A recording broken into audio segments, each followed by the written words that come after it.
Welcome back to Excel GIX. Today we're going to learn how to add up a column in Excel using the sum function. Whether you're a beginner or looking to brush up on your skills, this tutorial is for you. Let's dive in. First, open your Excel spreadsheet. In this example, we have a column of numbers in column A and we want to add them up. Let's say we have the following numbers in column 10, 20, 30, 40, 50, 60, 70, 80 and 90. To calculate the sum of these numbers, click on the cell where you want the sum to appear. In this case, we'll use cell 10. Now, type the following formula sum 1 and 9 and press enter.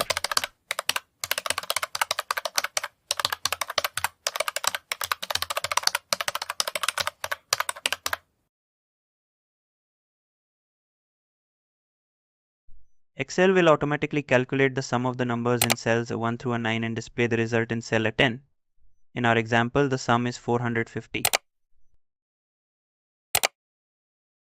But wait, there's an even quicker way to do this using Excel's AutoSum feature. Select the cell immediately below the last number in your column. Here that's cell 10.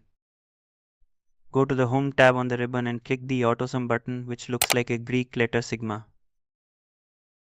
Excel will automatically insert the sum function for the range above the selected cell. Press enter and you'll see the sum displayed instantly. That's it. You've now learned two ways to add up a column in Excel. Whether you prefer typing the formula manually or using the AutoSum feature, Excel makes it easy to perform these calculations.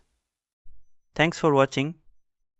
If you found this tutorial helpful, please give it a thumbs up, subscribe to Excel GIX, and hit the notification bell so you never miss a new video. If you have any questions or topics you'd like us to cover, leave a comment below. See you next time.